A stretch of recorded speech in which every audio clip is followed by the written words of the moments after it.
เคยไปเห็นงานใกล้ๆกันบ่แม่นบ่เดียวแต่ใกล้ๆกันเป็นว่าพี่น้องกันสินะต้องรู้จักกันเป็นหมู่กันถามว่าเป็นพี่น้องกันแท้บ่กับบ่แม่นเนาะบ่แม่นญาติพี่น้องเฮาแล้วก็ว่าคนฮู้จักสนิทกันนะพี่น้องเนาะก็สนิทกันซื่อๆอะไรแต่ว่ากับบ้านกับบ่ได้นี่แค่เซ็ตโทรมาเล่นยังประมาณนี้ซื่อและช่วงแรกๆที่ว่าเพิ่นต้องเวลาเพิ่นต้องการความช่วยเหลือจากเจ้าที่บ่หรือว่าเพิ่นนะเพิ่นจนมาฮอดแล้วเพิ่นจะได้โทรหาเอ้ยนะจนมาใกล้สิมาฮอดเอ้ยละโทรหาจนมาแล้วก็เลยเซ็ตมาหาก่อนเซ็ตบอกยังใกล้สิฮอดเลยล่ะเดี๋ยวก็ท่านหันนะน้องบ่เลยเอ้ยยังบ่ฮู้จนว่าบ่ฮู้โตยังเป็นยังคือเจ้าบ่บอกแต่โดนเฮาสิล่ะบอกจังได๋ผิดกันเมื่อคืนนี้คอยบ่มีเวลาบอกแล้วสินะเพิ่นว่าขึ้นรถมาเลยผิดกันเมื่อคืนนี้อันนี้ก็ก็ไม่ได้พูดยังไงหรอกเพราะว่าเขาสอนทุกครั้งนั่นแหละแต่ว่าหลักๆด้วยในสาเหตุที่ว่าเราเอาออกมานี่คือพิษกันกับผู้เป็นผัวเนาะเราพิษกันกับผัวแต่เราเป็นคนว่าไปน้ำกินเป็นพร้อมเลยว่าจิตก็อย่างเดียวได้เนาะมากินได้แค่เดินหน้าล้างมือล้างแผลกันมาด้วยกัน3 คนพี่น้องวันนี้จะเอามีนาในทั้งวัจิตเป็นพ่อมาเห็นในคลิปของมาแซนเพิ่นนะก็เลยมาก่อนก็กะไม่ได้ทำยังไงกันเลยจนโตไปเลยนะในเมื่อเพิ่นอยากมาที่เด็กก็เขาก็เอาเฮ็ดที่ใดติแม่นเฮาก็แบบว่าเพิ่นก็ยังเกรงใจเฮาบ่อยากอยู่เพิ่นได้ก็เลยมาอยู่หั่นนะว่าแบบเพิ่นว่าบ่อยากควรสินะเนาะบ่อยากอันบ่เลยปานใดแต่ก็บ่ควรก็เจอกันต้นเพิ่นอยู่หั่นข้าวน้ำก็กินน้ำเรื่องข้าวเรื่องน้ำดิกินน้ำนี่ก็ไปชื่อก็กินน้ำกันก็แบ่งให้เราไปเป็นว่าแล้วเห็นนะว่าแล้วมันก็ไปนอนหันอยู่หันชื่อว่าชื่อเครื่องในอะไรทันทีเขาซอยอะไรกันเลยเนาะเขาก็คือหูอะไรเนาะเว้ยเนาะก็เคยมาก่อนแล้วเนาะมันก็มันแม่นญาติพี่น้องเรากับแบบเป็นคนคือกันเชียวนะเขาแบบว่าเพิ่นบ่มีที่พึ่งแล้วนะคิดว่าเขาก็เคยโทษจุดแบบนี้มาเมื่อกี้กันเนาะลำบากช่วงนี้ช่วงที่ว่าเวียงเราอยู่ในกระต๊อบช่วงฝนตกลิ้นเดินเลยช่วงเก่าป่ะช่วงนี้คือกัน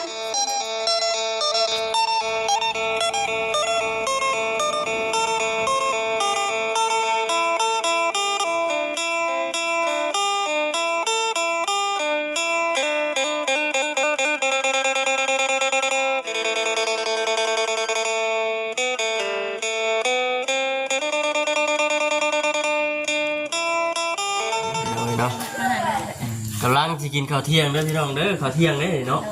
เบิ่งไปเบิ่งมาเนี่ยคือว่าเช้าอยู่ขึ้นมันขึ้นฝนใช่ไหมพี่น้องเนาะได้ข้าวเที่ยงของน้องนะจากมุ้งเลย2 โมงเลยเนาะอยู่ที่เฮือนเวียงเด้อพี่น้องเด้อบ่ได้มาก็ถือว่าโดนได้เนาะพี่น้องครับมาสบายดีเด้อพี่น้องเด้อสบายดีเด้อพี่น้องเด้อสบายดีFC บ่คำจื้อได้อยู่บ่ได้รุ่นไหนได้เนาะดูเลยบ่ได้มากับพอดีพี่น้องเลยเนาะตอนเที่ยงแล้วก็หาผักข้าวพะนามาให้น้องๆกินบ่ได้มารอบนี้ป่ะแปลกอยู่ว่าจิตก็คือว่าโอ้พัฒนาหลายเติบลึกกลีเนาะที่ว่าเปลี่ยนแปลงไปหลายอย่างอยู่ได้พี่น้องเลยเนาะกินถ่ายเดียวมาทำเดี๋ยวมาจิตตัดคลิปก่อนคลิปนี้แกบ่ได้มีอย่างเราพี่น้องเห็นเรามากินข้าวรวมพากับไปเบี้ยงเพิ่นพอดีว่ามาหานางเพิ่นเนาะเป็นยังไงนางเพิ่นเนี่ยเป็นเงินหมู่เดียวกันเอื้อยบ่จักกันดึงกันตอนแต่เห็นงานของกายนี่พุ่นเห็นงานอยู่เบี้ยงเพิ่นบ่เบี้ยงแม่ตอนแรกเห็นงานนั่นแหละเคยไปเห็นงานใกล้ๆกันบ่แม่นบ่เดียวแต่ใกล้ๆกันเป็นแบบพี่น้องกันสินะต้องรู้จักกันเป็นหมู่กันถามว่าเป็นพี่น้องกันแท้บ่กับบ่แม่นเนาะบ่แม่นญาติพี่น้องเฮาแล้วก็ว่าคนฮู้จักสนิทกันนะพี่น้องเนาะก็สนิทกันซื่อๆอะไรแต่ว่ากับบ้านกับบ่ได้นี่แค่เซ็ตโทรมาเล่นยังประมาณนี้ซื่อและช่วงแรกๆที่ว่าเพิ่นต้องเวลาเพิ่นต้องการความช่วยเหลือจากเจ้าที่บ่หรือว่าเพิ่นนะเพิ่นมาฮอดแล้วเพิ่นจะได้โทรหาเอ้ยนะจ จนว่ามาใกล้สิมาฮอดเรื่อยๆละโทรหา จนมาแล้ว มาแล้ว มาแล้วก็เลยเซ็ตมาหาก่อน เสร็จบอกยังใกล้สิฮอดเลยล่ะ เดี๋ยวก็ท่านหันนะ อัน น้อง หั บ น อกเลย เลยยังบ่ฮู้จนว่าบ่ฮู้โตยังเป็นยังคือเจ้าบ่บอกแต่โดนเนาะสิล่ะบอกจังได๋ผิดกันเมื่อคืนนี้คอยบ่มีเวลาบอกแล้วสินะเพิ่นว่าขึ้นรถมาเลย ผิดกันเมื่อคืนนี้ อันนี้ก็เลยก็ไม่ได้รู้ยังไงดอกเพราะว่าเพิ่นสอนทุกครั้งนั่นแหละ แต่ว่าหลักๆเลยในสาเหตุที่ว่าเราเอามันออกมานี่คือพิษกันกับผู้เป็นผัวเนาะ เราผิดกันกับผัวแต่เราเป็นคน ว่าไปนั่งกินเป็นพร้อมเลยว่าจิตก็อย่างเดียวได้เนาะมา นั่งกินได้แค่เดินหน้าล้างมือล้างแขก มาด้วยกัน3 คนพี่น้องวันนี้กับเรามีนาในทางบจิตเพิ่นพ่อมาเห็นในคลิปของบริษัทเพิ่นเลยนะก็เลยมาก่อน เพื่อนทางนี้ไม่ใช่ยุ่งเลยก็กะไม่ได้ทำยังไงก็เลยจนโตไปเลยนะ ในเมื่อเพิ่นอยากมาที่เดี๋ยวก็เฮาก็เอาเฮ็ดที่ใดติ แม่นเฮาก็แบบว่าเพิ่นก็ยังเกรงใจเฮาบ่อยากอยู่นำเพิ่นได้ก็เลยมาอยู่หั่นนะว่าแบบเพิ่นว่าบ่อยากควรสินะเนาะบ่อยากบ่อยากอันนู้นเลยปานใดแต่ก็บ่ควรก็เลยก็อีต้นเพิ่นอยู่หั่นข้าวน้ำก็กินน้ำ แต่ว่าเรื่องข่าวเรื่องน้ำเด้ กินน้ำเอ้ยนี่ก็เลยเป็นชื่อก็กินน้ำกันเอ้ยก็แบ่งให้เราเฮ็ดเป็นว่าแล้วเห็นนะเว้ยแล้วเพิ่นก็ไปนอนหั่นอยู่หั่นชื่อว่าชื่อเครื่องใน ได้จนที่เฮาซอยอะไรกันเลยเนาะเฮาก็คือฮู้อะไรเนาะเว้ยเนาะ ก็เคยมาก่อนแล้วนะมันก็บ่แม่นญาติพี่น้องเฮาก็แบบเป็นคนคือกันเสียนะเขาแบบว่าเพิ่นบ่มีที่พึ่งแล้วนะแบบ คิดว่าเฮาก็เคยเห็นโทษจุดแบบนี้มาตะกี้ก็เนาะคือลำบากช่วงนี้ช่วงที่ว่าเวียงเราอยู่ในกระต๊อบช่วงฝนตกลิ้นตอนนั้นก็ ช่วงเดือนเก่าว่ะช่วงนี้คือกันช่วงเดือนเก่าว่ะเดือนเจ็ดเริ่มเนาะมอทำอ่ะพอพันแล้ว3เดือนเจ็ดเริ่มมาเลย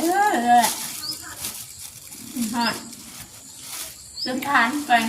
ทานวนเลยดีคุณยายเพิ่นให้ลูกเจ้าบ่กินบ่บ่กิน ที่ได้ยินนั่นทางเวียนางเราว่ามากก็โอ้หนักพอสมควรอยู่อย่างเราแล้วก็ได้ตาสงสารอยู่พี่น้อยเนาะ เรายังไม่ได้บอกลูกเลยเนี่ย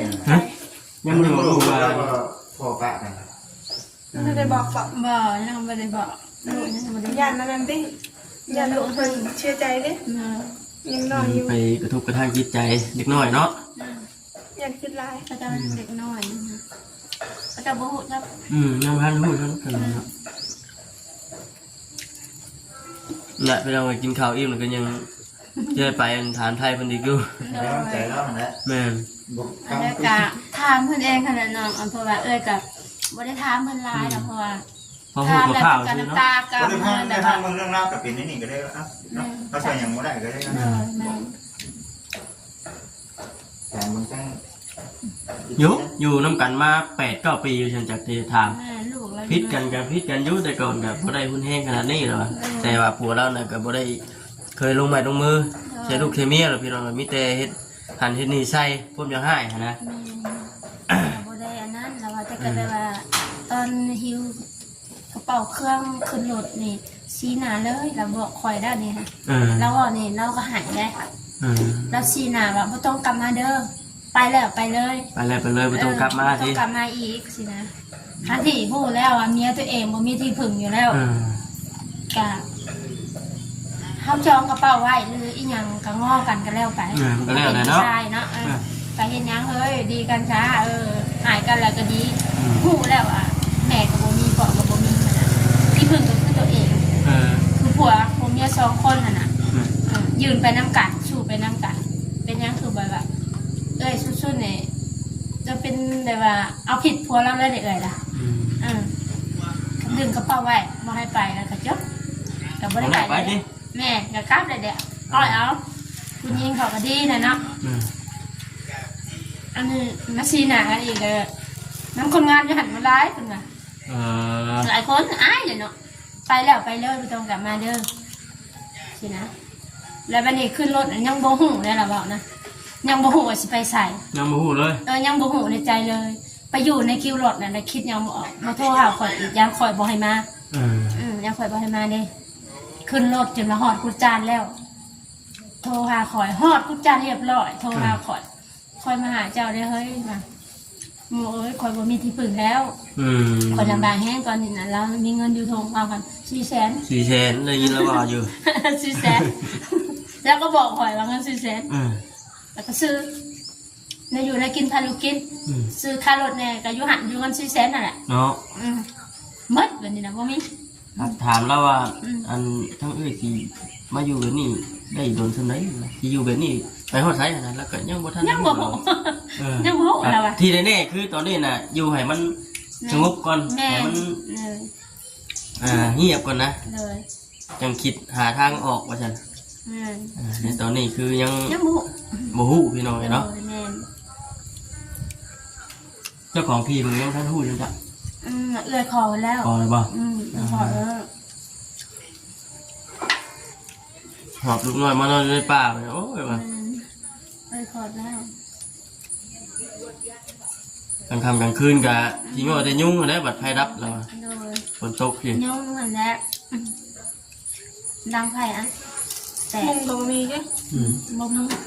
แต่เราเอื้อยก็หันมานอนอยู่ถ้าเราอะบ่อยากอันนั้น ว่าง่ายๆกันแล้วเกรงใจเนาะ แม่น้องเก่งใจเลยเราบ่อยากนั่นปานใดนะเพราะว่าเฮ็ดอยู่เฮ็ดกินเราไม่เฮ็ดอยู่พี่เพราะว่าเราบ่มีหยังแล้วอันนั้นเนาะ แน่นอนอยู่ เรา แล้ว มาแต่โตนะบ่ว่านี่ก็คือพวกน้องเฮ็ดนั่นแหละสักสิบาทให้ดอกสวยบัวยังกับรับส่งเสือเปลี่ยนให้ลูกมาแล้ว กินเรื่อยนี่แหละเกิดก็ซื้อก็เอากินน้ำกันเขาว่าสิแหละกินน้ำกันบ่มีก็จนบ่มีนี่ก็กินแบ่งให้ลาวติดนึงตื่นเช้ามาแล้วก็แบ่งให้ คนเฮาเนาะบาดมันสิเป็นอยู่ร่วมกันเพิ่นใช่ไหมเด้อบ้านสิเป็นบ่ยากนะ กินได้ปะ สิปลา ตายก็คือน้ำเว้ย เนาะ เนาะตัดคลิปน้ำคิดเวียกน้ำพี่น้องคนละเนี่ยน้ำกว่าสิบาทนี่กินก้อนบานี้ก็ได้เนาะ เขาเพลนเนี่ยขายแล้ว กินข้าวแรกเลยนะบ่าย2 โมง อันนี้ประมาณไหน 2:30นะ 3-4 โมง นอนสวยแล้วนอนเลยอะไรกัน มึงแล้วอยู่บ้านเดียวกันกัน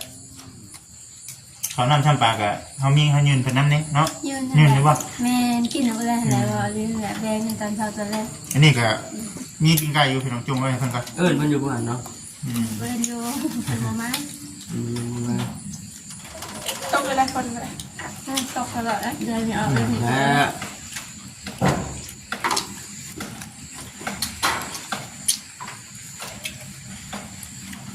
ไปเฮ็ดเวียกที่ของเดือน เมียนมีเงินละกะมีเงินได้หน่อย มีลาบ่ อยู่แต่ในเรือนกะผมมีเงินก็ได้ได้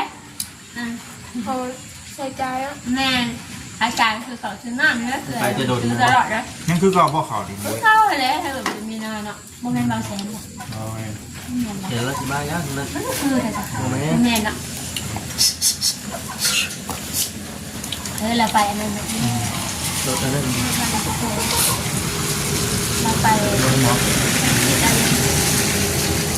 ไปบ้าน เนาะจะคิดได้ไหมบัดนี้เนาะชีวิตเรา ที่บอกเราใช่ จะไปเฮ็ดเวียกกับบ่จักคงไป ลูกไป เขาบอกเอา เกณฑ์จงขาอยู่เลยเนาะ แล้วเขาบอกเอา มันมีลูกชิ้นเขาเอาเนาะ เขาบอกเอาเลยเนาะ เฮ้ย เพื่อน ไอ้ยังกินน้ำบอกไหมมานั่งนี่มาเจอสักคนมาเจอแล้วนั่ง เป็นบ่าวเลยเนาะ เราเป็นเบา เป็นบาแล้วเป็นจอยเป็นบุษบายแล้วนี่ตัวละนั่งเนี่ยสิก่อนเด้อ กินไก่ไหมครับ ผู้นึงนี่แหละ อยู่น้ำไม่เท่าได้ แต่โชว์ เดี๋ยวโซ่ไปโรงเรียนแล้วก็อยู่น้ำไม่เท่าเงินขึ้นแล้วตอนแรกเราจะกลับมา มันเคยมีแน่ป่ะ เลี้ยงงัวเด้อมีงัวอะไรแหละเดี๋ยวนี้นะ บ่ โอ้ดีนะ โดย พักได้บัด มีงัวแล้วหน่อยเลี้ยงงัว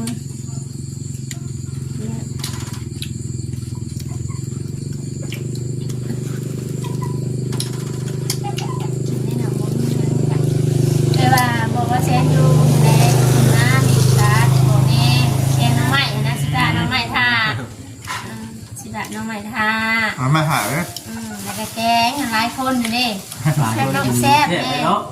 นะพังเบิ่งกว่ามีโอกาสนะสำหรับ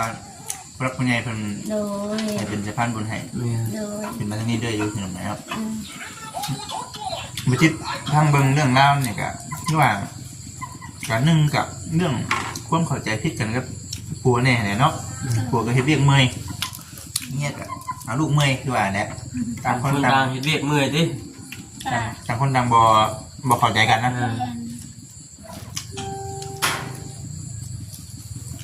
ผัวก็คิดว่าตัวเองเฮ็ดเวียกหลายเฮ็ดเวียกเมื่อย อะไร เฮ็ดเวียกไฟเดียว ไม่ได้ไอไทยคิดเลยเป็นไอไทยคิดไม่ชอบ คิดว่าผู้เป็นเมียนี่สิสบายนะว่าแล้วกันเนาะ กำลังไปเหตุคืออะไร แต่ว่าลูก2คนน่ะพี่น้องบ่สบายหรอกต้องเบิ่งลูกเบิ่งเต้า เขาบ่มีลูกมีเต้าเขาสิบ่ให้เป็นอย่างนี้หรอกเนาะเขาสภาพการตอนนี้เขาก็ต้องอาศัยผัวเนี่ย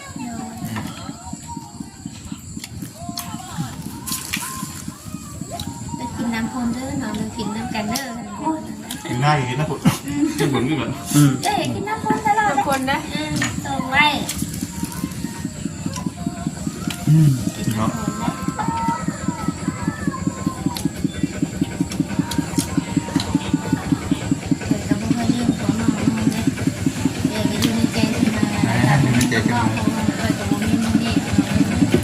ดีแล้วเลย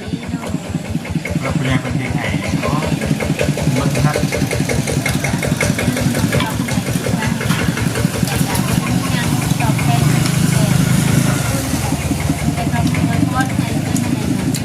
ที่เห็นภาพตอนที่พากันมาทุกตอบนอนอยู่ที่นี่นะพากันขุดปูนนี่ก็ไม่เป็นง่ายเพียง แดดมาไหมนะ เพียงไหม ซนฝนซนแดดน้องๆกับคันทม พกอย่างนี้ สามีนะยังบริมาแต่ไทยตอนนั้นนะ ป่าเป็น เป็ ร้ น อน ปลาไม่น้องมาคำนะสู้อะไรรอเอื่อยก็ได้ ป่าเพิ่นแล้ว จ่อยแห้งๆอยู่ตอนนั้นนะอะไร กินยังมากเพราะอ้วนแค่นี้ บริกินยังบริกินยังคือนอกมาได้จ้ะนอกกันยังเปลี่ยนไปเลยว่าอ่ะโบแมนคนแต่กอกนะ ไม่ไหวเหรอ คนใหม่ละที่คนตัวอ้วกหนึ่งจันเอาไปจิตเลี้ยงดีแท้เอามาแต่ไทยแต่มาให้เรื่อยในตอนขึ้นเดือนยังบริตัวอ้วกได้ แม่ อันนี้แต่บางคันว่าตุ้ยนี่ก็แต่มันอ้วกซื้อกับพอดีได้แบบนี้นะเพราะพอ รอ ดี ตัวเลย ขันแห้งๆจอยๆเนี่ยโอ้ ทำกล่องนะเห็นนะ 54 เนาะ อิ่มไหม ไปใช้อาหาร อิ่มไหม นี่แหละไป ต้องไปอิ่มเนาะ เนี่ย อิ่มเต็มกระเทาะ กินให้อิ่มไหมเหรอ นี่แต่สู้ๆนะพี่น้องเลยเนาะเห็นใจแล้วอยู่แล้วกันบางทีเดี๋ยวผมพอ